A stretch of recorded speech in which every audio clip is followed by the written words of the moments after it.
Que le Très-Haut William Branham vous bénisse. Nous acclamons très fort pour notre Dieu. Il est merveilleux, n'est-ce pas? Est-ce que quelqu'un croit que William Branham est merveilleux?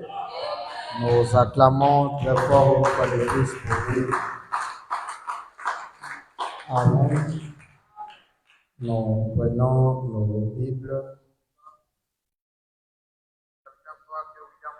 Nous prenons nos Bibles donc dans le livre d'Ésaïe toujours. Nous sommes en train de développer. Ésaïe chapitre 19, nous lisons au nom du Seigneur, le verset 1er et le verset 2e. Nous lisons au nom de notre Seigneur William Branham. Amen. Oracle sur l'Égypte. Voici l'Éternel est monté sur une nuée rapide. Il vient en Égypte, et les idoles de l'Égypte tremblent devant lui. Le cœur des Égyptiens tombe en défaillance. J'armerai l'Égyptien contre l'Égyptien, et l'on se battra frère contre frère, ville contre ville, et royaume contre royaume. Vous pouvez vous asseoir.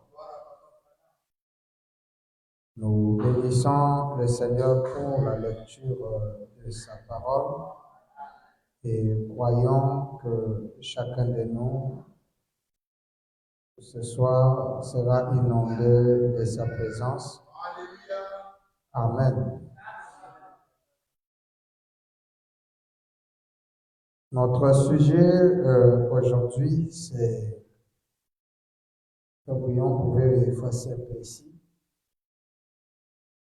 Nous parlons ce soir sur le sujet que nous avons commencé dernièrement. Notre grand thème, c'est toujours le réveil de l'Afrique noire. Nous avons montré ce qu'était réellement le réveil. Nous avons dit que le réveil, ce n'est pas le nouveau monde, mais le réveil de l'Afrique dont il est question, ce n'est pas une rébellion africaine. Nous n'en avons pas besoin. Le réveil de l'Afrique que nous parlons, il ne s'agit pas de nouveaux arbres que l'Afrique doit détenir, non. Ce ne sont pas de nouveaux contrats que l'Afrique doit avoir, mais c'est un réveil de conscience. L'homme africain doit se réveiller dans le sens de savoir qui il est. Lorsqu'il aura connaissance de sa propre personnalité, de ce qu'il est, la valeur qu'il a, il accordera cette même valeur à son frère et à sa sœur. Et nous avons dit que ce réveil n'a rien à voir simplement avec l'Afrique en général, mais elle doit aussi toucher les églises, les tribus, les nations et tous les pays et toutes les couches sociales. Voilà pourquoi Frère Branham nous a dit que l'Afrique n'a plus besoin d'être dominée, ils ont été déjà dominés. Nous y reviendrons lorsqu'on parlera du sauveur de l'Afrique. Nous allons plus revenir sur ce sujet. Alors, Frère Branham nous a dit que l'Afrique a besoin de deux éléments importants.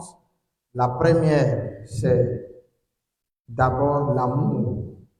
L'Afrique a besoin d'amour. Pourquoi Frère Branham met l'amour comme étant un facteur premier de ce grand réveil d'Afrique?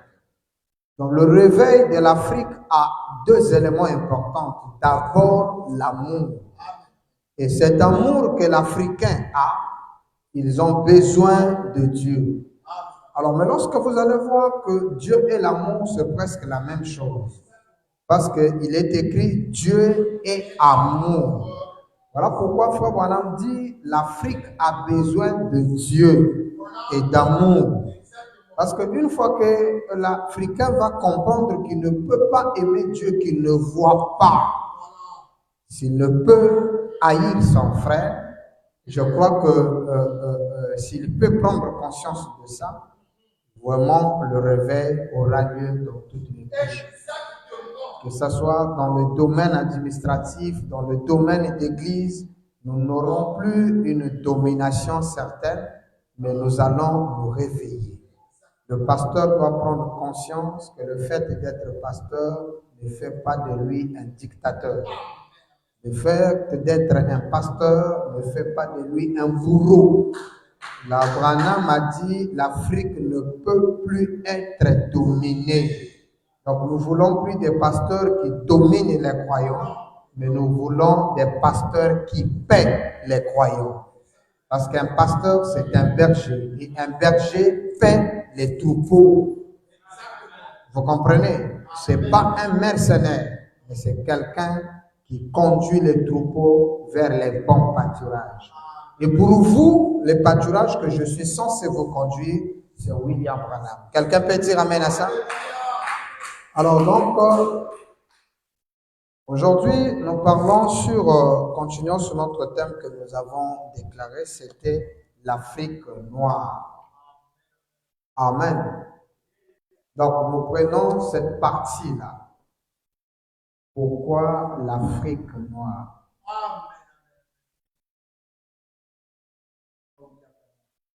L'Afrique noire.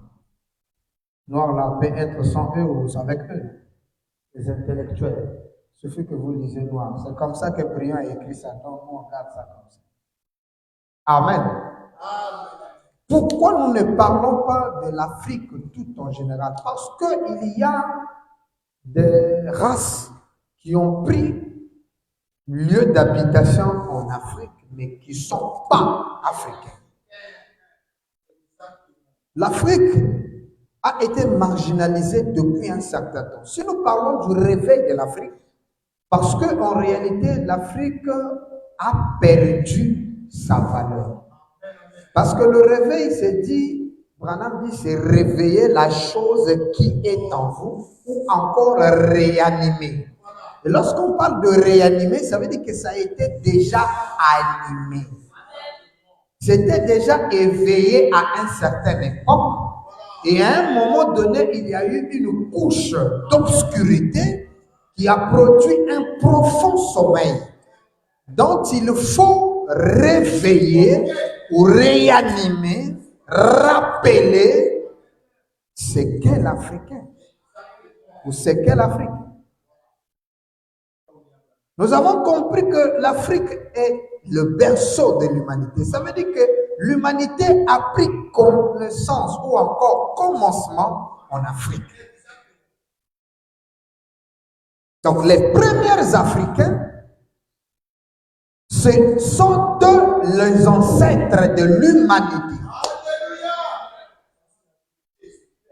Quelqu'un entend ça? Et ça, c'est Frère Branham qui dit le jardin d'Éden était en Afrique. Par conséquent, les Africains sont les premiers existants. Parce que le jardin d'Éden, c'est là où commença l'histoire de l'être humain par la création d'un être invisible dont la Bible appelle Dieu.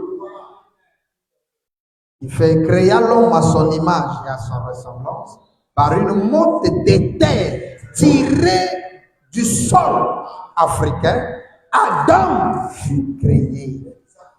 Adam a été tiré du sol africain, ce qui fait de lui un Africain de pure race.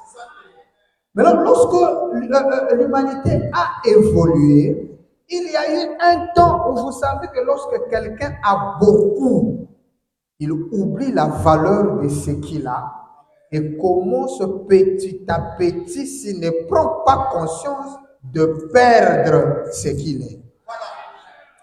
Mais comme l'Africain n'avait pas le maha, il ne se souciait pas de ce qu'il était, alors quelqu'un d'autre a compris sa valeur, qui a été plus risé que l'homme africain. Et l'a enduit dans une profond sommeil. Mais un réveil devait arriver. Et tout ça, l'Éternel montre ça dans un plan bien déterminé. Dans Ésaïe, le chapitre 19, du premier verset jusqu'au dernier verset, parlons de l'Afrique comme étant l'Égypte. Il dit, mais il viendra un temps où l'Égypte se réveillera. Et l'Égypte qui se réveille, c'est l'Afrique. L'Afrique doit se réveiller. Alors, prendre conscience de ce qu'il est. On a dit que l'Afrique, c'est le plus petit continent d'après eux, mais nous nous rendons compte que l'Afrique est plus grande que l'Amérique, que l'Europe, que l'Asie. Les Blancs nous ont fait le tout possible de convaincre l'homme noir qu'il est bas en tout. Alors que l'homme africain n'est pas bas, il est si haut. J'ai vu un documentaire comme envoyé par le frère Léo où le président Poutine dit l'Afrique est plus puissante que l'homme. Voilà pourquoi vous suivez l'histoire parce qu'aujourd'hui tout est sur Facebook, tout est sur Google. Quelle est la raison de la mort de Kadhafi par l'Occident ou les pays européens? C'est parce qu'il a dit, il s'est rendu compte que l'Afrique devait être un seul peuple, avec une seule monnaie. Cette chose devait faire un réveil d'une manière grave. Mais ce n'était pas ça le plan de Dieu. Kadhafi avait un bon plan stratégique, économique, militaire, sociologique. Mais Dieu ne fait pas de choses comme ça. Non. C'est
Amen. Changer un peu de micro. C'est bon là-bas.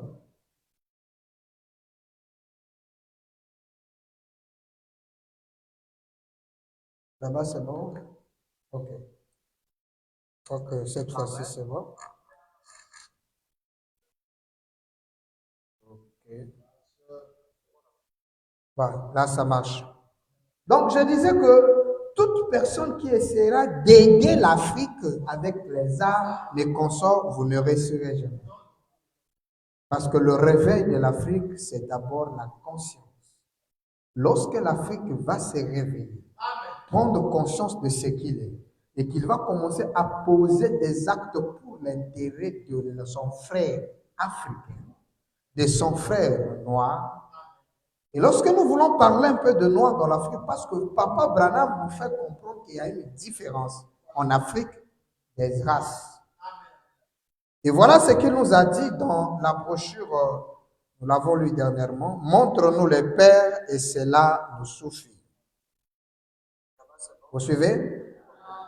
Nous sommes donc le 11 juin 1953, nous l'avons lu dernièrement. Papa Branham dit, merci vraiment frère Léo pour la vigilance de ça. Très important. Alors, donc il dit, paragraphe 6, partie B. Et je lui ai parlé de sa maladie et elle a dit, c'est vrai, c'était une africance. En effet, une africaine, 3 points, nous pensons généralement, nous pensons que les africains sont des noirs. Mais un africain est un blanc. Amen. Un africain. Vous écoutez ça? Frère Branham dit, un Africain, c'est un noir.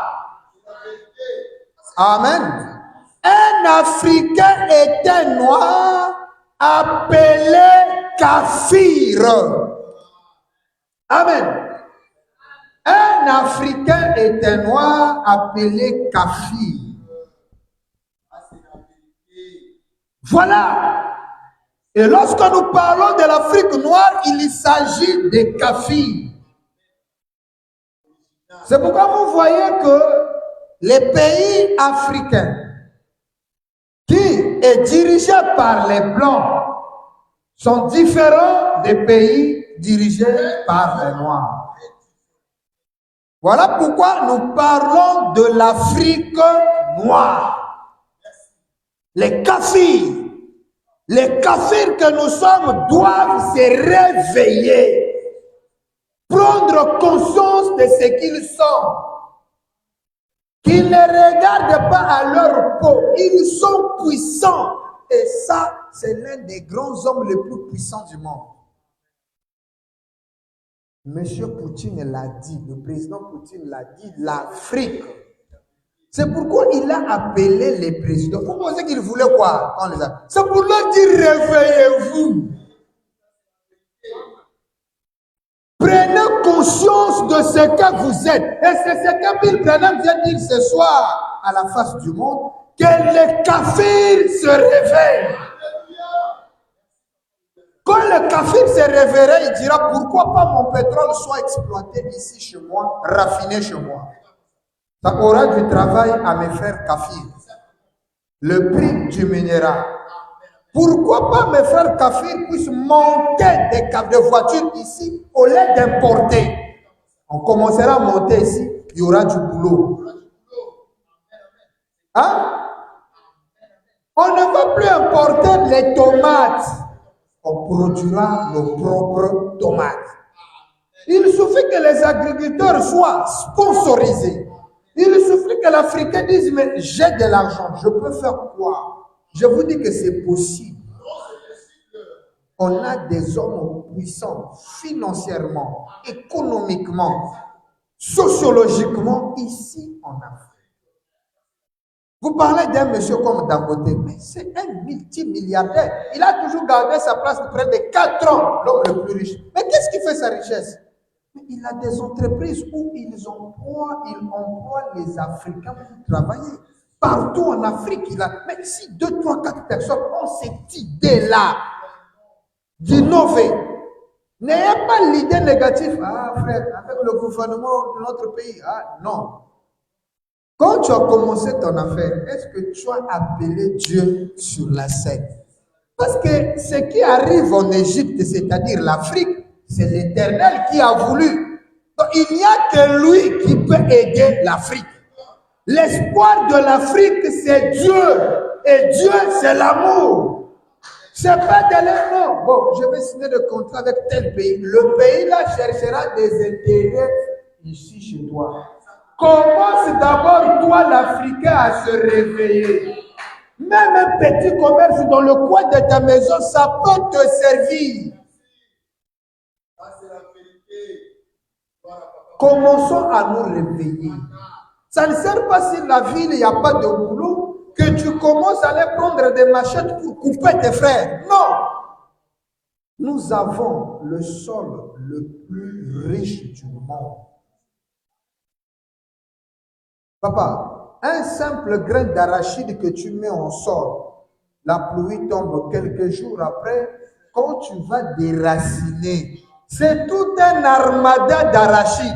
Nous avons des sols où le tubercule atteint ma taille ici. Ici au Congo, par exemple ici. Et partout en Afrique, l'agriculture, ça donne. Mais que fait l'Africain? On lui donne des déchets toxiques avec de l'argent, il vient planter sous le sol africain pour détruire son propre sol. Parce qu'il rêve d'aller vivre là-bas. Mais là-bas, si ils étaient tout puissants comme ils étaient, pourquoi ils viennent exploiter ici? Ça veut dire qu'il leur manque un élément ici. Il suffit que l'Afrique dise non, nous aussi, c'est notre temps de transformer. Pas d'envoyer, vous nous transformez, vous nous renvoyez. Non. C'est pas ça. Amen. On n'a pas besoin des armes. On a besoin des hommes qui ont pris conscience. Et ce travail, les hommes d'église doivent le composer. Parce que le monsieur qui torture son frère au travail, là, qui a la botte d'un bloc, c'est un frère, dimanche il sera à l'église. Il espère même être sauvé, alors qu'il sait qu'il a foutu un innocent en prison. On en met tout le monde pour qu'ils aient la carte, que soit pour l'accent. Mais le dimanche, il est à l'église. Mais si nous, les églises, nous levons pour dire que nous devons nous réveiller pour abandonner le mal et faire du bien aux autres. C'est ça le rôle de l'église. Mais malheureusement, même des loups ravisseurs sont rentrés. Hein? On a voulu minimiser cette race. Elle est mise comme étant la moindre de toutes les races. Mais alors que la race noire n'est pas la moindre. Les kafirs ne sont pas la moindre. Dans le compte rendu que Branham fait du voyage en Afrique le 9 novembre 1953, nous avons lu ça dernièrement. Au paragraphe 58, Papa Branham va nous donner une forte déclaration ici. Écoutez ça. Partie B. Quand il est venu cette fois-ci, il me plaça dans une réunion à Durban. Géographiquement, je voyais cela telle qu'était la réunion de Durban. J'avais les regards tournés vers le sud. Le sud, c'est l'Afrique. On l'appelle dans d'autres prophéties le sud, dans d'autres l'Égypte. Amen. Lorsqu'on parle de la reine du sud, la reine du midi, il s'agit de l'Afrique aussi. Il dit, j'étais au nord et mes yeux vers l'Afrique. Et il y avait une grande réunion, exactement la même réunion. Et j'ai remarqué que cette réunion devenait bleue. Une réunion. L'homme qui préside la réunion, c'est le grand Bible. Maintenant, la réunion qui s'est faite au sud avait atteint une couleur bleue. La couleur bleue. Permettez, frère Branham. Amen. Est-ce que le message vous fait du bien? Hébreux chapitre 6 et 7. Première partie. Donc, Hébreux chapitre 6 et 7, oui, première partie. Donc, 6, je crois, deuxième partie. 15 septembre 57, matin, paragraphe 124. Écoutez ça. Ce grand précurseur est allé devant nous, a frayé un chemin. Il viendra de l'esprit les grandes fontaines de l'arc-en-ciel de Dieu, qui n'avait ni commencement ni fin. Il était pour toujours. Dieu, ce rayon de lumière est sorti. C'était un rayon d'amour. Donc lui, le grand Dieu, est apparu, ce grand arc-en-ciel, avec une lumière. Et la première lumière qui sort, c'est le rayon d'amour. Virgule, c'est là le principal. Virgule, le rouge. Le rouge, il a beaucoup de définitions, de significations. Vous voyez que le rouge, c'est l'amour. Et vous prenez le rose comme l'amour. Frère Branham dit, le rouge, c'est l'amour. Merci, papa. C'est l'amour. Le rouge, c'est le danger aussi. Le rouge, c'est le sang. C'est l'expiation. C'est la rédemption aussi. Maintenant, il dit, la couleur suivante était le bleu. Point virgule. Le bleu, virgule, la fidélité. Hein? Le bleu ici, Branham le décrit comme quoi? La fidélité. Et l'Afrique, le groupement là, le rassemblement là, avait atteint une couleur bleue, fidélité. Dans le travail, fidélité. Dans le mariage, fidélité. À l'église, fidélité. Devant Dieu, la fidélité, lorsque ça entre, elle est le facteur numéro 1 de la lutte contre la corruption. Vous comprenez ça? Vous ne pouvez pas lutter contre la corruption si vous n'êtes pas fidèle dans votre service. La loi te dit que le monsieur s'y a tort. Si tu n'es pas fidèle à ton service, tu vas couvrir le tort pour donner la place à l'autre. Et si l'Afrique prend conscience de cette fidélité, vous allez voir que les propres lois adoptées par le kafir, l'homme noir, en Afrique, ces propres lois du pays qu'il a adoptées, il y a une difficulté de faire vivre cette loi-là. En Afrique, nous avons des grèves, des hôpitaux, des marchés, des administrations, partout. Mais c'est parce que ceux qui établissent les lois ne les respectent pas eux-mêmes. Ministre de l'enseignement, combien d'écoles sont bien enseignées? Vous savez que s'il y a des écoles privées, c'est pas parce qu'il manque d'enseignants. Non. Il suffit que les écoles puissent se multiplier. On a les écoles de l'État, n'est-ce pas? Mais si les écoles de l'État se multiplient, un facteur qui permet qu'il n'y ait pas surbordement de ça et que des enseignements sont bien donnés, mais les écoles privées là vont fermer. Ils sont plus chers que l'école de l'État. Nous autres là, nous sommes devenus, ce que nous sommes aujourd'hui, ce n'est pas les écoles privées, mais c'est les mêmes écoles que l'on néglige aujourd'hui. Qui a fait de nous ce que nous sommes? Qui a fait les grands hommes que vous voyez là? Ce sont ces écoles, les écoles privées sont venues il n'y a pas longtemps. Et nous dépensons plus. Mais si plusieurs écoles sont construites avec des équipements adéquats, avec un financement qu'il faut, des enseignants bien rémunérés, mais l'enseignant n'aura pas peur, n'aura pas l'envie de fuir le travail. Mais il s'est dit, j'enseigne une semaine, 2 mois, je n'ai pas de salaire.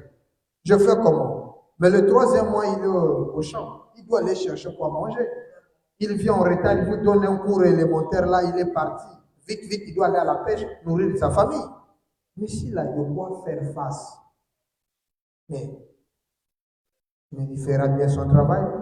Les enfants seront bien éduqués. Hein?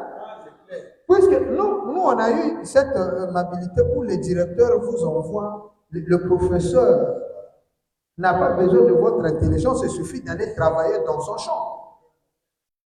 Un samedi, bon, celui qui fait le point sur la mathématique, vous allez m'aider au champ. Et vous allez, mais un enfant comme ça, ce qu'il a la sagesse, il aurait l'intelligence comment? On ne l'enseigne pas bien. Même le gars de l'école privée, s'ils vont dire que les privés enseignent bien, non, c'est juste parce qu'ils savent, chaque la fin du mois, ils auront leur argent. Chaque heure, il est pointé. C'est pourquoi il doit être motivé à travailler. C'est la même chose. Vous trouverez un médecin qui travaille 2 mois, il n'a pas de salaire. Vous pensez qu'il va faire quoi? Mais il va boycotter le travail, il sait que là-bas, il n'y a rien. Mais il va privilégier là où l'enveloppe est tombée. Mais si la fidélité du service est là, l'hôpital prend tout l'argent qu'il prend et donne au gouvernement pour avoir la possibilité de leur payer. Les recettes tombent dans la caisse de l'État. Mais l'État aura de quoi faire face. Et c'est à son niveau à lui d'avoir la fidélité d'enlever l'argent de tous des travailleurs. Amen. C'est pourquoi nous avons grande joie. Pourquoi la joie? Parce que le réveil de l'Afrique a la couleur. Branham voit l'Afrique en couleur bleue. C'est là où nous avons dit, il ne suffit pas d'injurier vos États. Il ne suffit pas d'injurier le peuple africain, mais nous sommes des idiots. Et prendre des bateaux pour aller mourir dans la Méditerranée. Non! Il suffit de mettre nos genoux à terre et implorer le Dieu de l'Afrique d'intervenir sur son continent. Et le sauveur de l'Afrique. Amen. Le sauveur de l'Afrique, c'est William Branham. Et lui, lorsqu'il vient, amen. Excusez. Vous écoutez ça? Permettez. Lorsque lui, il arrive, le sauveur de l'Afrique, qu'est-ce qu'il fait? Il réveille l'Afrique. Vous comprenez ça? Le message est merveilleux. Amen. Vous écoutez ça? Ce sont des choses importantes. Nous, on n'a pas besoin de fuir l'Afrique. Parce que Frère Branham a vu l'Afrique en couleur bleue. C'est-à-dire la fidélité est une promesse d'ici. C'est-à-dire l'Afrique a une promesse qui plane au-dessus de nous.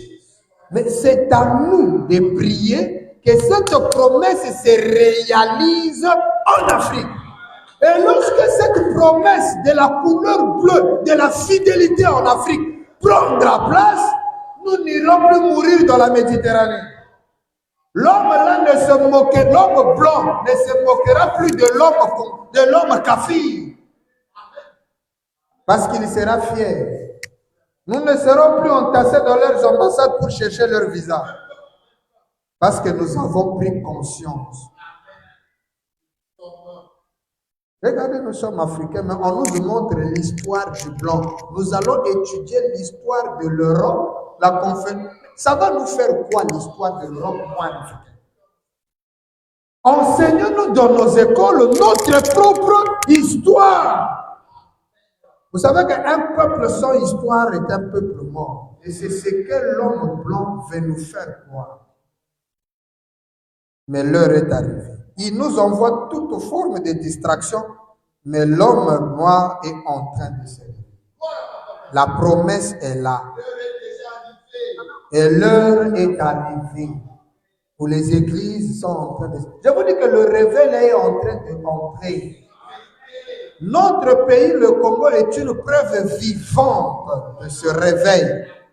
Lorsqu'il comprend qu'il ne doit pas avoir de barrière entre frères africains, c'est déjà une porte du réveil. C'est un réveil. 2, 3, 4 pays, et vous verrez que lorsque l'Afrique comprendra qu'il n'a pas besoin de visa pour son frère, c'est la fidélité qui rentre déjà. Alors, puisque la communion sera entre frères sans barrière, maintenant, l'intelligence et la conscience se réveillera parce que lui dira, mais si on met I à gauche ici, tu ne trouves pas? Nous, on a essayé ça chez nous, ça marche. Ah bon? Tu as essayé ça, donc nous aussi, si on essaie, oui, ça peut marcher. Et ça marche. Je vous donne un exemple. La RDC est l'un des premiers pays en Afrique ici à prendre comment on appelle? Les hommes là, les Koulouna, communément appelés des voyous là, il leur prend dans un camp d'insertion de réhabilitation. Ils étaient là, je ne sais pas quand c'est là, ils ont été formés, rééduqués, ils sont rentrés à Kinshasa, ils portent des tenues bleues, on écrit SN, Service National. Le son. Et le service national, là, vous allez voir qu'ils sont en train de faire la propriété dans la ville. Et la ville de Kinshasa, je vous dis, commence à briller, même voir un sachet dehors, là, c'est grave.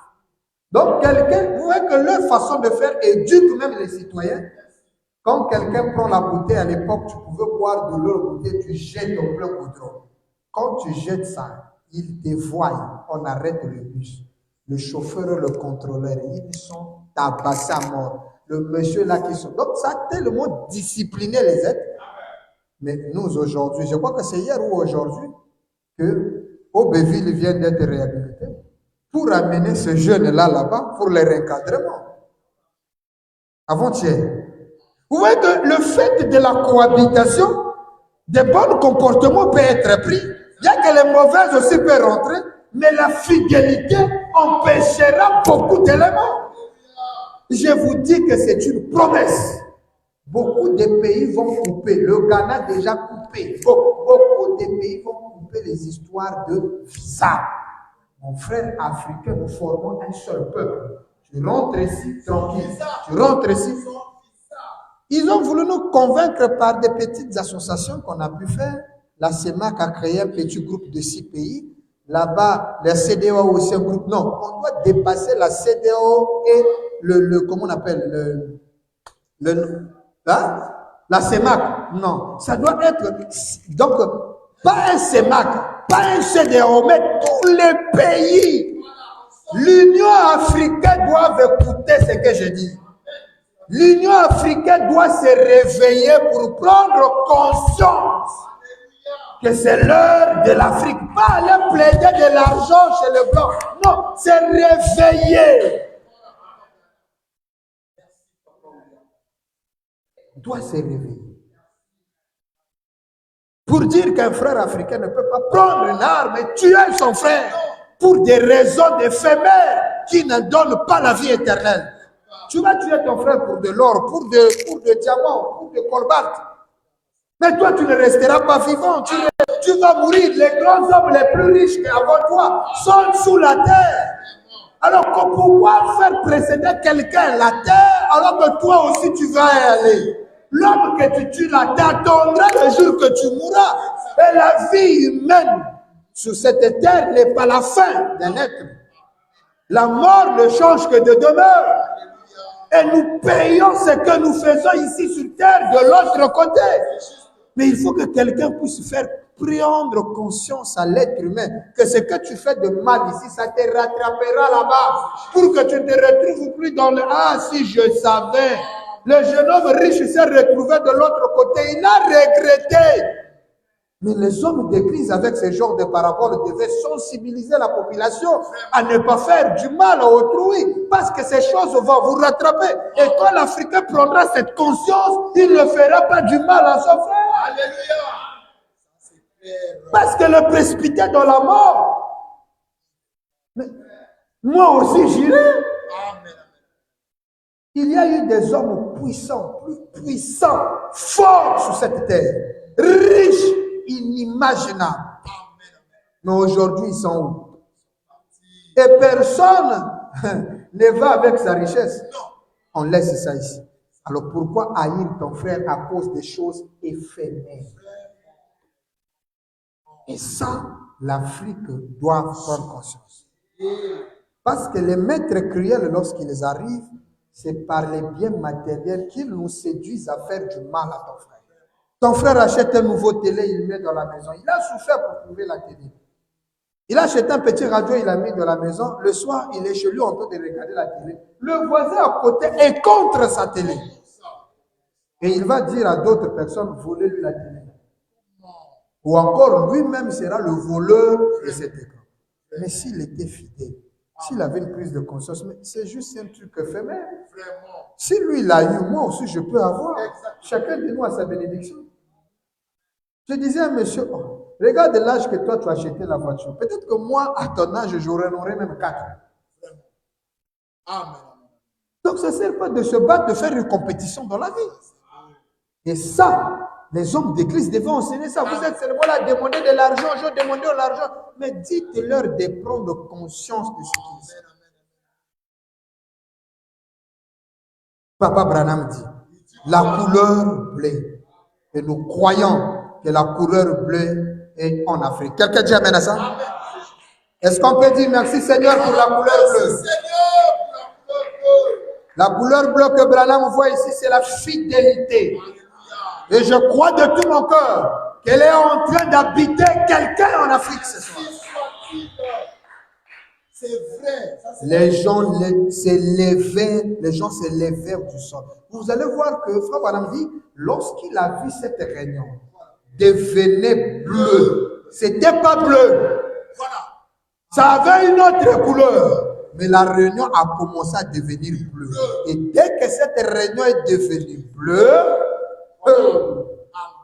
les gens se sont levés. Ils étaient assis. Alléluia. Le réveil. Hein? Et lorsqu'ils se levèrent et disparurent vers l'ouest, c'est la promesse des Africains qui doivent se lever. Hein? Quelqu'un dit amen à ça? Et pour aller enseigner les Américains. Et pendant qu'ils se sont levés vers l'ouest, voilà, mais maintenant, je parle lentement afin que les gens saisissent et puissent l'écrire. Écrire ça et saisir. Ils disparurent vers l'ouest. 3 points. À ce moment-là, je regardais à nouveau droit devant moi, vers le sud. Vous allez voir qu'un réveil s'est fait. Les gens se sont levés et étalés à l'ouest. Et je vous assure, aujourd'hui, l'ouest est envahi par les kafirs. Exactement. Amen, amen. Qui savait que l'ouest devait être dirigé par un kafir? Regarde-moi ça. Personne ne savait. Barack Obama a dirigé les États-Unis. Tout à fait. Mais c'est un kafir. Un kafir est noir. Les grands hommes aux États-Unis, les Noirs ont une place importante dans les administrations, partout. En matière de religion, les églises, les grandes églises sont envahies par les Noirs. Amen. Les grands pasteurs, c'est les Noirs. Partout ils sont rentrés. C'est la première vague qui est allée. Amen. La deuxième vague, toujours au sud. Il y avait une nouvelle réunion, mais plus importante que l'autre. Dans la première vague qui était partie, font des exploits là-bas. Vraiment. Mais les kafirs font du travail là-bas. Tout à fait. Consultez, vous allez voir qu'ils ont même exigé qu'aucun film, un kafir ne doit monter. Amen. Vraiment. Il faut un noir. C'est juste. S'il n'y a pas de noir dans le film, là, c'est un problème. Amen. Donc, ils sont en train de comprendre. Ça, c'est la promesse. Et vous allez remarquer que certains des grands stars africains commencent à revendiquer leur patrimoine africain. Oui, c'est la vérité. Les grands acteurs Bien. commencent à revenir. Oh non, il est béninois. Voilà. Un autre là, beaucoup d'acteurs noirs commencent à chercher à retrouver leurs traces d'origine. Où? En Afrique. En Afrique. C'est un message qui est en train d'arriver. Ainsi soit-il, Seigneur William Branham. La promesse est en train de s'accomplir. Maintenant, le groupe que Frère Branham voit, le deuxième groupe, il dit ce groupe-là est plus important que la première. Amen. Hein? C'est juste. Et c'est notre groupe. C'est notre groupe. Plus important que ceux qui sont disparus à l'ouest. Amen. Quelqu'un entend ça? Alléluia. Amen. Si c'est plus important, ça veut dire que la couleur bleue de cette groupe-là est plus forte que celle de ceux qui sont partis. Ainsi soit-il. C'est pourquoi la promesse est là. Et là, ça c'est la vérité. Amen. Amen. Et il y avait des belles gens. Oh, William Branham. Merci, Papa William Branham. Belles gens. Amen, amen, amen. Amen. Des hommes et des femmes Oui.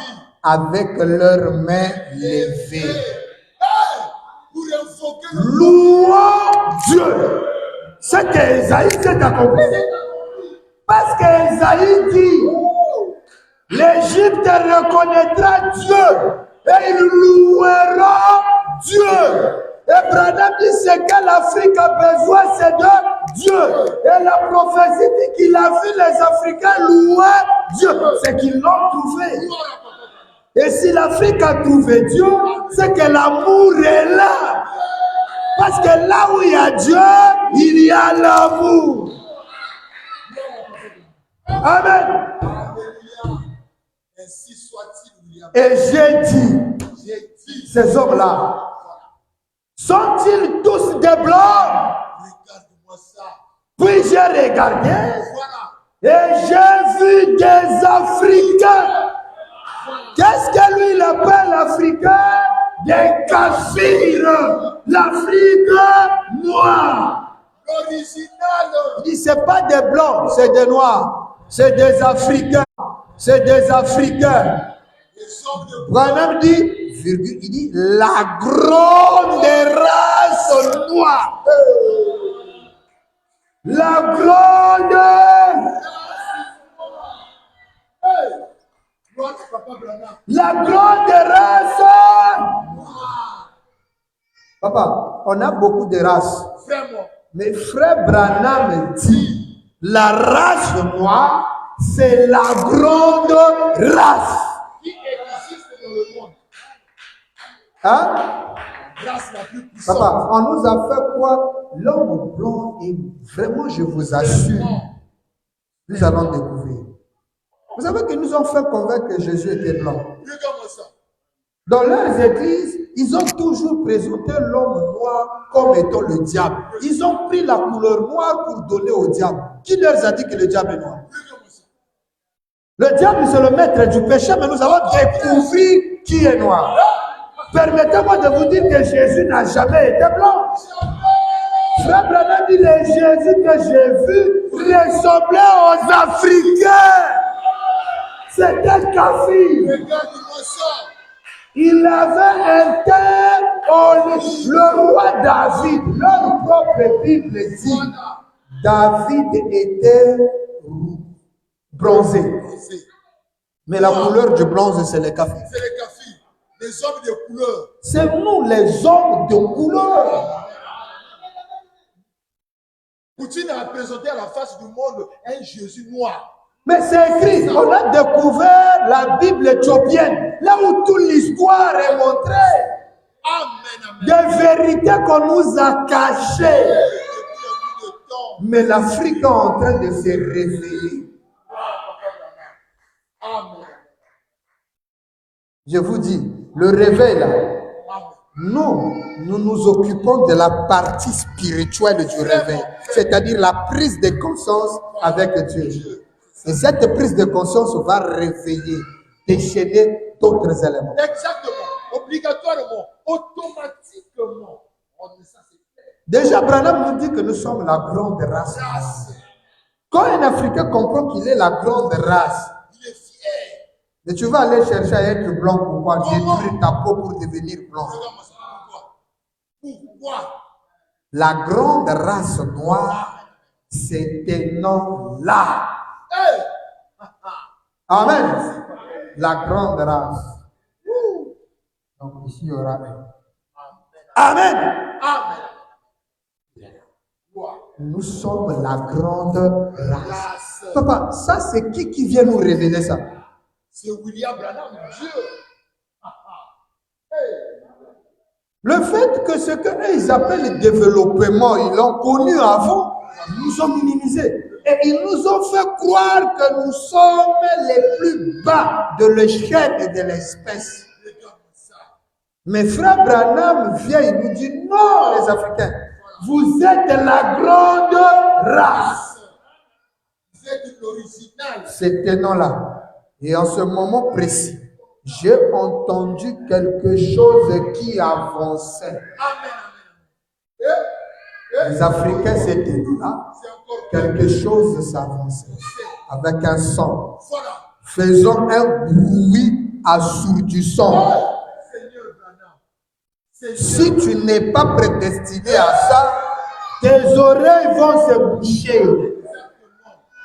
Comme un dynamo qui tourne. La puissance. Oh, la dynamo. Branham ne choisit pas la voiture comme son. Et le dynamo. La dynamo. Oh, la dynamo, c'est quoi? La dynamo, Branham nous dit que c'est le Saint-Esprit. Naturellement parlant, c'est elle qui produit l'électricité. C'est elle qui produit le courant. Vous pouvez installer des fils de fer Mais s'il n'y a pas la dynamo, et là, Branham le voit où? En Afrique. Quelqu'un peut dire amen à ça? La dynamo, c'est en Afrique noire. C'est pourquoi on dit que l'Afrique est plus puissante. L'Afrique est plus grande que l'Europe, l'Amérique unie. Tous les continents, il n'y a pas un continent plus grand que l'Afrique. On vous fait que montrer des éléments qui montrent que l'Afrique est petit comme ça, c'est un petit continent. C'est faux. C'est ce qu'ils veulent nous faire croire. Mais Branham dit nous sommes une grande race et la dynamo. Regardez, le poids spirituel, la croyance, la façon de faire. Les Africains, nous sommes toujours numéro un. En richesse, nous sommes numéro un. Ils veulent étouffer même les inventions faites par des hommes noirs. Mais lorsqu'ils sont venus, lors de leur exploitation, ils ont appelé, comment on appelle ça, découverte. Mais ils étaient surpris qu'on avait des lances. On tuait les animaux avec. Nous avions des couteaux pour couper des animaux et des choses. Nous avons faire le feu. Nous avons une civilisation. Amen, amen. Amen. Ils sont venus trouver une civilisation et des royaumes bien bâtis. Lorsque leur colonisation, et on était structurés, colonisés, nous avions des nous avons ce qu'ils ont appelé ça, c'est général. Nous, on avait des gens qui étaient à la tête des troupes. Oui.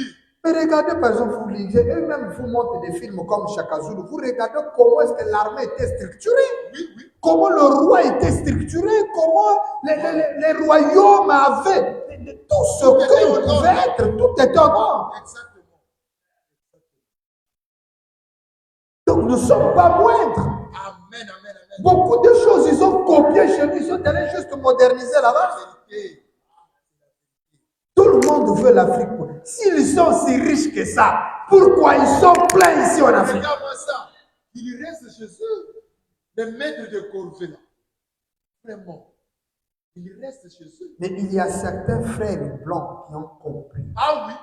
Ah oui. Et qui publient des vidéos. Oui. Dernièrement, j'ai vu dans le Parlement belge, où on était en train de dire, mais vous parlez seulement des choses qui se passent en arabe, là, on a tué un Palestinien, vous voulez vous lever. Mais là, en RDC, là où vous allez prendre des matières, combien de morts il y a là-bas où vous ne réagissez pas? Ça, c'est la vérité, c'est une vérité. Là, c'est comme c'est africain, c'est moins. Ça ne parle pas de ça. Vraiment. Mais quand l'Africain doit voir ça, il doit prendre conscience de dire nos affaires nous concernent. Amen. N'attendons pas toujours le secours de l'extérieur. Mais il y a quelqu'un qui a fait ces continents, qui a fait de nous ce que nous sommes. C'est un être puissant, il existe. Si nous pouvons implorer sa grâce et sa miséricorde, mais il unira tel peuple à ne pas envahir tel peuple. Il y aura plutôt collaboration. Mon frère, toi, tu as le sel, moi, je n'ai pas de sel. Est-ce que je peux avoir du sel? Oh, mais tu es mon frère africain. Viens, toi, prends cette partie-là, exploite. Comme ça, tu nous laisses aussi, nous aussi, on prend ça. La communion.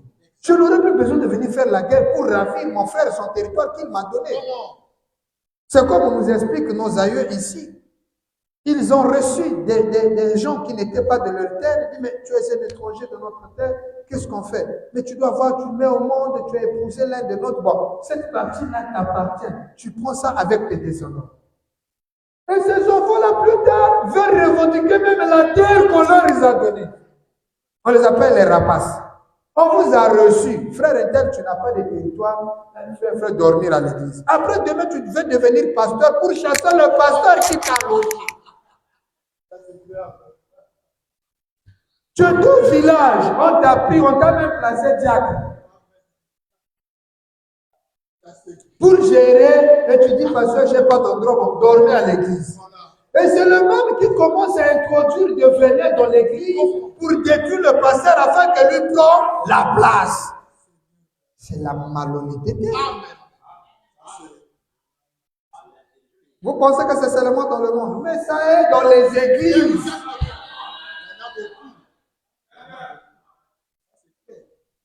Là où j'étais, j'ai vu une histoire comme ça. Un frère qu'on a pris, on a mis là, mais le frère dit à notre frère, amène le pasteur et il vient payer. Oh, l'argent qu'il doit. Il doit le mais un frère, vous voyez ça, on t'a pris là, tu faisais rien, tu souffrais, on t'a même marié la femme. Le pasteur a pris l'argent, j'ai la sœur, mais je n'ai pas d'argent, je paye la dot. Femme que tu as dans la maison là, c'est le pasteur qui a payé dot. Mais tu es le premier à t'élever comme ce pasteur. Vous voyez comment l'homme noir est. Hein?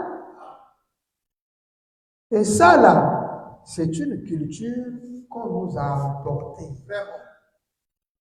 On a dit non, l'homme noir, il est maudit. Vous voyez la couleur noire, même les deuils. C'est pourquoi un pays comme le Burkina, ils ont dit non. Qui vous a dit que quand quelqu'un meurt, il faut porter le noir? Non, c'est le signe de la mort. Qui vous a dit que le noir, c'est le signe de la mort? Le diable, le noir. Dans leurs églises, tous les anges, les dessins, l'église catholique, là, vous allez voir, tous les dessins là, les anges, les êtres angéliques, c'est de Jésus jusqu'à tous les anges sont blancs. Ils ont même fait une caricature où Saint-Michel, c'est un blanc, qui piétine Satan, un noir. Et on prend ça, une église des noirs, des Africains, vous mettez un dessin comme ça dans l'église. Vous voyez jusqu'à quand l'Afrique, il est né, on doit se réveiller, on dort trop. Mais c'est une manière de se moquer de nous. L'ange Michael, vous n'avez jamais vu ça? Regardez là à Saint-Jean-Bosco, là. À 0 mètre de chez nous. Sous le sol noir Kafi, le sol africain. On vous amène une effigie où le diable a votre couleur à vous. Et l'homme qui est censé vous défendre, c'est un blanc qui piétine un noir, un frère africain. Il n'a même pas de corps, le noir là. C'est un noir normal. On dit que c'est une manière de dominer l'homme noir. Mais un jour, ils verront le noir qu'ils ont piétiné là se réveiller, faire tomber Gabriel. Michael, là, lui tabasser. Mais on devait faire des caricatures plus meilleures. On prend Satan, on le met blanc. Un noir, c'est Gabriel ou Saint Michel, on tente de piétiner un blanc. Faites ça. On va vous amener la guerre. Comment tu peux dessiner le diable? Mais vous, comment vous avez dessiné le diable noir? Oh, le noir, c'est la couleur. Donc vous êtes noir, c'est la malédiction. Cam veut dire le bleu. Vous avez trouvé. Écoutez, frère Branham. Branham, est-ce que les noirs sont maudits? Écoutez un peu ça, nous allons découvrir quelque chose ici. Gloire soit rendue à William Branham. Alléluia. Question-réponse sur la Genèse. Quelqu'un suit ça? Question et réponse sur la Genèse. Amen. Version de la voix de Dieu, paragraphe 108. Écoutez, Papa Branham. Et donc, c'est comme ça que j'en suis venu, son garçon, George. George, ce garçon était un médium. Et Ed aussi, donc le frère Ed. Ils étaient dans un magasin et là, j'ai entendu des gens qui discutaient. À savoir, en premier, où Caïn est allé chercher sa femme. Eh bien, celui qui avait pris la parole semblait être le meilleur pour présenter des arguments. Il a dit, moi, je veux vous dire où Caïn est allé chercher sa femme. Écoutez cet entretien. Voilà. Il a dit, Caïn est allé là-bas et s'est marié avec un grand singe femelle. Donc, Caïn est allé prendre un singe. Et ils ont fait un bébé. Et il a dit, c'est de ce grand singe que Caïn est allé s'accoupler qu'est venue la race noire. Ça, c'est un plan qui dit ça. C'est maître crier. La définition qu'il donne de la peau noire de l'homme Kafi, c'est que Caïn Il ne prend pas Abel, non. Il prend sa dent. Mais Abel, c'est le blanc. Caïn était un blanc, c'est vrai, mais qui est allé faire l'amour avec un singe. Et le bébé qui est né là, c'est lui le père des Noirs. C'est là où est venue la race noire. Quelle satanisation. Vous voyez comment ils ont la conception de la mort. Mon père me disait qu'un jour, leur directeur est allé en Roumanie. C'était pour la première fois que le Roumain voit un noir. Vous savez, il dit, on l'a amené dans un laboratoire. On l'a arrêté. Il y a l'aéroport. On l'a fait passer au moins 2 heures. Parce que la personne qui devait venir le chercher était très loin. On l'a récupéré, on l'a amené à l'hôpital. C'est un être humain, c'est un singe. Mais il est comme elle. Mon père dit, on l'a amené dans le laboratoire, on a ouvert son pantalon pour voir s'il a une queue.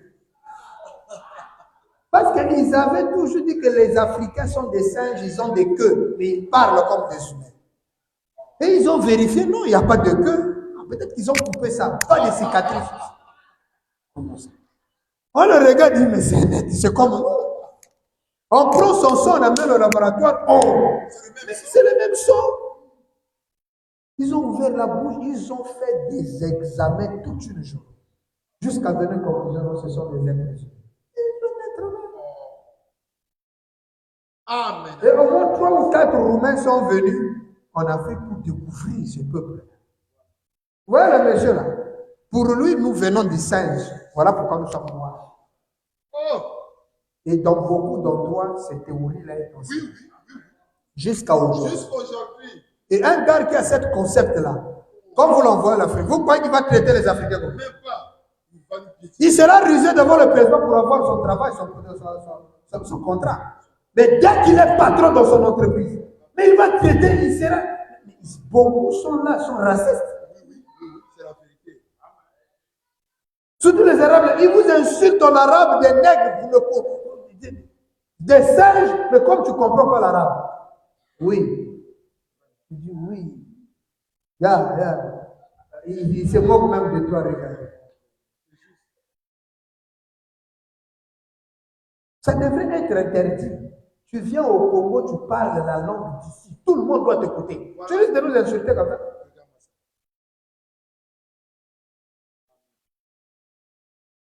Et des gens comme ça, ils sont nombreux, plein ici en Afrique. Non, on va les discipliner. Comme toi, tu as un bon esprit directeur technique. Comment ça, directeur technique? Et il vient comme ça, avec cette logique-là. Donc, quand il voit un Africain qui a même plus, et certains d'entre eux, je vous assure, beaucoup de Noirs sont plus intelligents, plus de diplômes que eux. Oui, c'est la vérité. Mais comme la peau là, quand ils arrivent ici, nous on tremble, on ne cherche même pas à savoir où il a fréquenté où. Oui, vous voulez exploiter l'or chez nous, oui. Vous êtes expert, je suis expert. Donnez-nous vos diplômes. Vous avez étudié dans quel On va vous faire un test de chez nous. Frère, beaucoup vont fermer des entreprises. Exactement. C'est clair. Quand ils arrivent, ils trouvent les Noirs en train de travailler. Lui-même, il est conscient, il ne peut pas travailler 4 heures, être là sur la machine. Il ne peut pas, il est fatigué trop. Mais lui, il gagne plus que le gars. Ils sont conscients que l'Africain est intelligent, mais ils ignorent ce qu'il est. Alors, cette ignorance leur donne le droit de suprématie. Vous voyez, parfois, c'est un petit, il te gueule et tout ça. Ah, moi, je suis ton père, tu me gueules comme ça. Pas de déontologie même administrative dans le boulot. Zéro. Mais parce que c'est quelqu'un qui ne connaissait rien. Bon, on te met directeur en Afrique, va travailler dans l'entreprise de ton père. Il n'a jamais étudié, il ne fait rien. Tout l'argent de l'entreprise, c'est avec les filles là en ville. Vous les voyez, les filles là en ville, avec des cigares, avec nos jeunes soeurs qui cherchent la vie, qui vendent le corps. Donc Mathieu du boulot là, il arrive à 10 heures. Vous travaillez la nuit. Quel travail? Il était en boîte.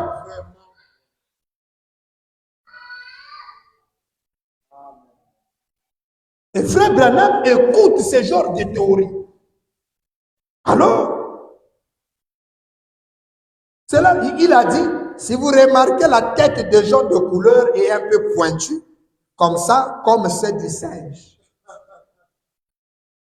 Donc pour lui, les têtes des hommes de couleur, ça ressemble au singe. 109. Eh bien, j'étais là. Voilà. Je n'avais qu'environ 2 mois d'expérience dans l'évangile. Un nouveau converti. Regardez comment Papa Branham défend l'Afrique. Voilà. Un sauveur viendra Gloire. et défendra l'Africain. Voilà comment Branham va commencer à défendre le café. Je ne veux pas vous contredire. J'ai dit au monsieur, je ne voudrais pas vous contredire, monsieur, parce que je ne suis pas un érudit.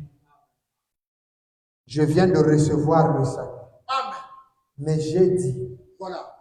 si c'était le cas, alors la race des hommes de couleur aurait cessé d'exister à la destruction antédiluvienne.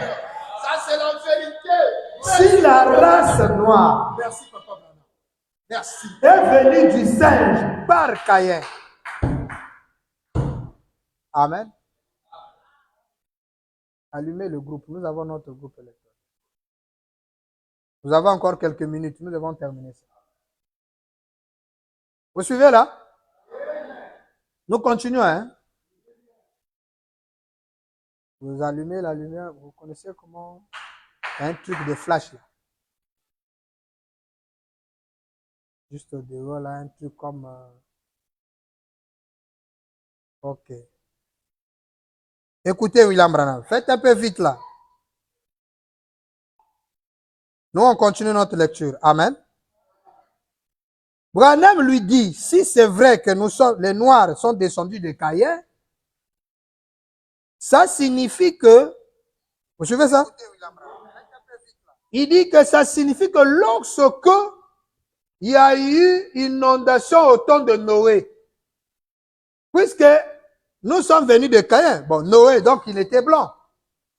Donc Noé et ses enfants, finalement, sont les seuls à être sauvés. Donc, le monde a été repeuplé aujourd'hui par les descendants de Noé. Maintenant, Noé, parce que tous les enfants d'Abel, de Caïn, tout le monde n'est pas venu de là. Nous ne sommes pas venus de singes. Branham dit, non, monsieur, la race noire provient du même arbre que nous. Bon, est-ce que quelqu'un écoute ça? De même que tous les êtres humains du même arbre, il n'y a aucune différence. C'est exact. Nous sommes tous, l'un peut être jaune, l'autre brun. Vous écoutez ça? L'autre noir, l'autre blanc, l'autre pâle, l'autre rouge. Tout simplement comme ça. Mais vous ne pouvez, vous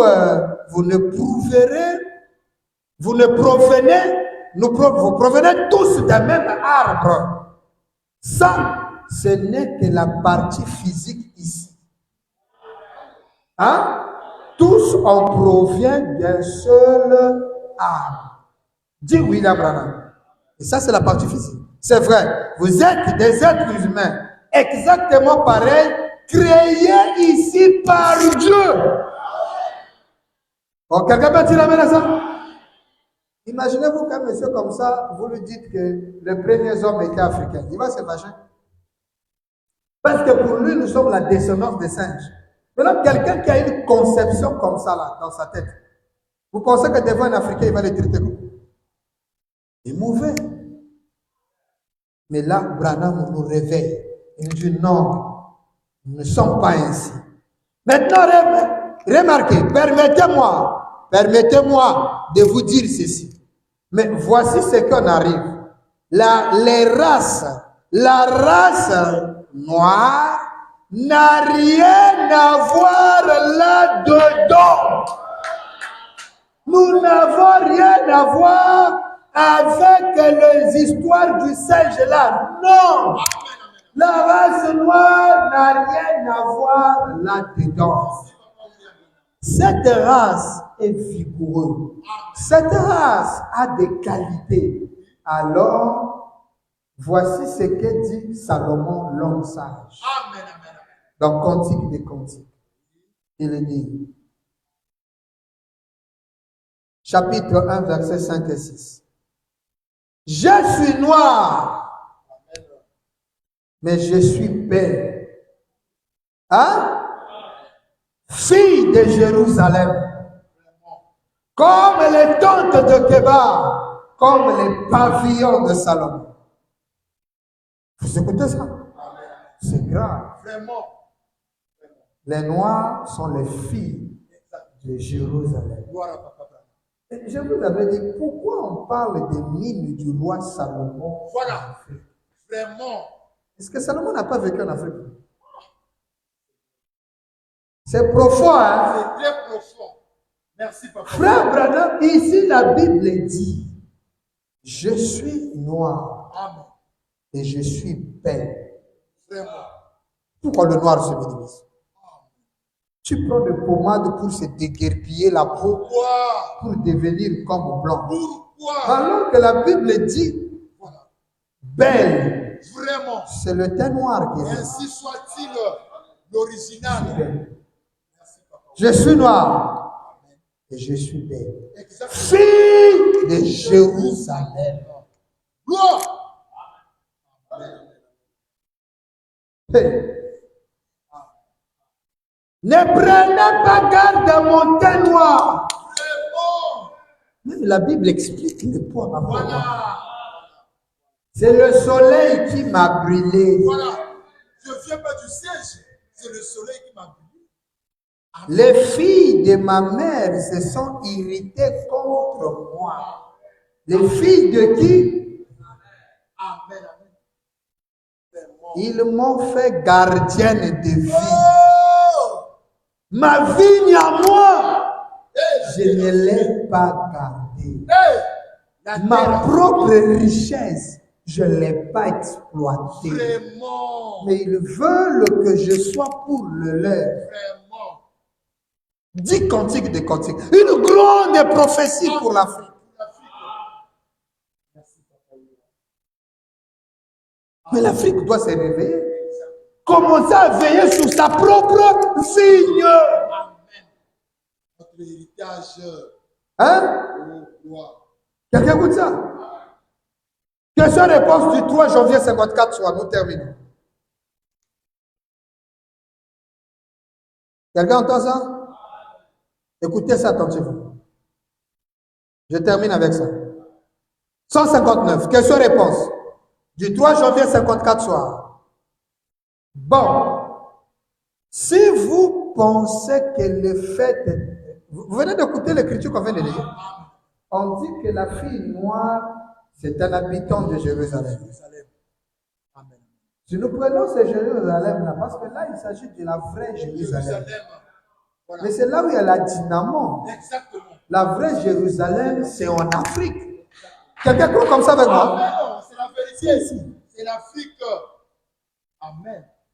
Maintenant, si on le prend naturellement, Jérusalem là-bas, mais les Noirs, les Kafis, font partie de cet héritage. Amen. Amen. Amen. Vous écoutez ça? Gloire à Papa. Il dit, bon, si vous pensez que le fait d'être devenu noir, c'était cela la malédiction. Branham dit, eh bien, de toute façon, le juif aussi est noir. Oui, c'est la vérité. C'est clair. Le juif est... Son noir. Dites amen. C'est la vérité. C'est clair. Si les juifs sont noirs, Salomon était quoi? Noir, David. David était comment? Noir. Abraham, noir. Mais ça, c'est clair. C'est frère Branham. Noir sur blanc. Donnez-moi un amen. Amen. C'est la vérité. Frère Yves, faut te mettre debout. Les choses bien temps. Amen. Amen. Si le fait d'être noir est une malédiction, Regarde-moi ça. les juifs aussi, Noir. les juifs que tu vois le blanc là, c'est pas eux les C'est pas vrais eux, juifs. les vrais, l'original. Est-ce que quelqu'un croit qu'il est un vrai juif? Amen. Mais les vrais juifs sont noirs. C'est frère Branham, non? Donc le fait d'être noir n'est pas une malédiction. Non, non et non. Mais les juifs sont noirs. Mais si Jésus est le fils de David, non? Oui, David était noir. il était noir. La Bible dit David était noir. Noir.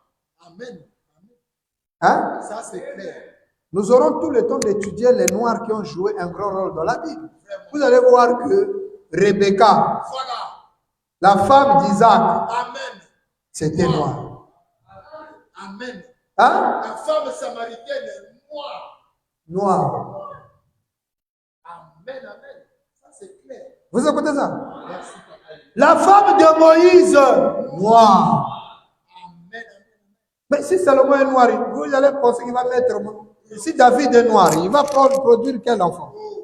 L'enfant il sera Mundele. Noir. Il sera noir. Merci. Donc Salomon était comment? Il était noir. C'est pas pour rien qu'elle a aimé la reine de Séba. Exactement. Gloire à papa. Dites amen. Amen, c'est juste. Si David était noir, Salomon était comment? Noir. Amen, amen, amen. Merci, papa William. Ça, c'est clair. Si vous pensez que le fait de l'être, d'être noir, celui que nous appelons l'homme de couleur ou le noir de ce pays, qui habite ici maintenant, il vous faudra vous rendre en Inde. Vraiment. Les Indiens sont de loin plus sombres que le noir. C'est la vérité. Merci, papa William. Pourquoi eux ne sont pas marginalisés? C'est parce qu'ils se sont réveillés. Voilà. L'Inde a pris conscience de ce qu'il est. Vraiment. Il y a des noirs là-bas. Il y a des noirs là-bas. Les Juifs ont pris conscience de ce qu'il est. Mais l'Afrique, leur berceau, toi aussi, l'Afrique kafir, l'Afrique noire, doit se réveiller aussi. Et nous serons plus que l'Inde. Parce que l'Inde, c'est juste un peuple. Mais nous sommes tout un continent. Et tous sont sortis de chez nous. Branham dit, là où ils sont partis lors de la tour de Babel, Voilà. partout où ils sont partis, Oui. les terres de ces contrées leur a donné la couleur qu'ils ont. Oui. C'est la vérité. Ça, c'est frère Branham. C'est William Branham. La terre qu'ils ont donné la couleur de ce qu'ils ont. Par cette phrase, on peut comprendre que Adam et Ève étaient des noirs. Dites amen à ça. Je vous lirai la citation sur les races. L'heure est partie, nous allons le lire le vendredi. Amen. Parce que nous allons voir la valeur de l'homme noir le vendredi. Et après la valeur de l'homme noir, nous verrons l'homme blanc. Oui. Amen. Et nous rentrerons dans la spiritualité de l'homme noir. Amen. Amen, amen. Amen. William Branham dit, C'est quoi? j'ai été chez eux dans tous les deux régions. Il y a l'Éthiopien là-bas, originaire de l'Éthiopie, et l'Africain, l'homme de couleur que nous connaissons aujourd'hui. Ils sont nombreux là-bas. Vraiment.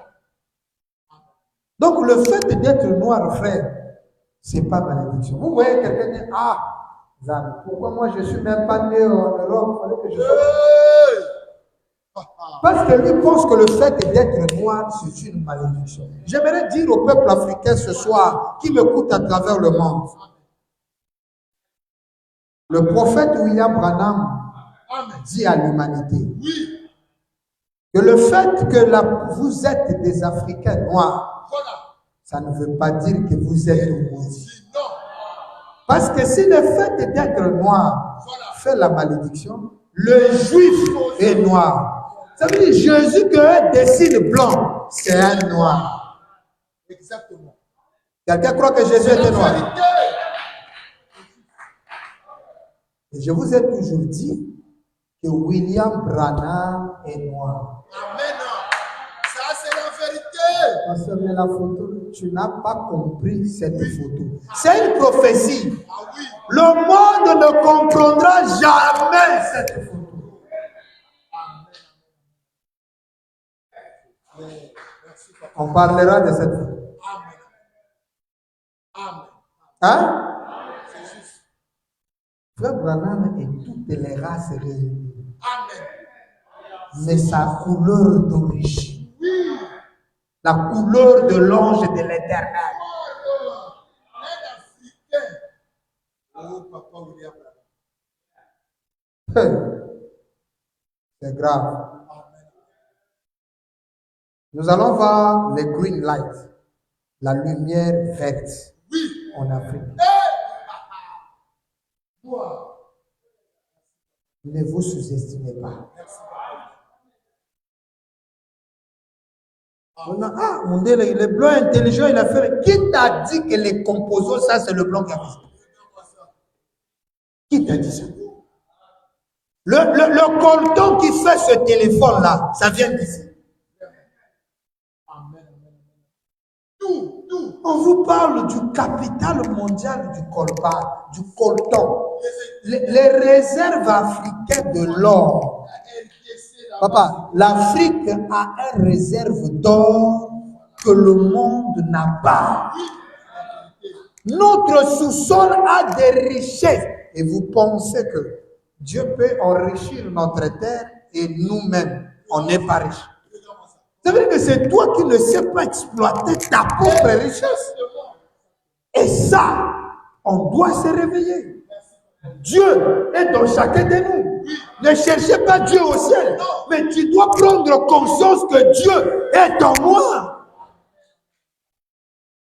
Lorsque tu comprendras que le Dieu que tu pries au ciel, là, avec les yeux levés, là, il habite seulement ton cœur.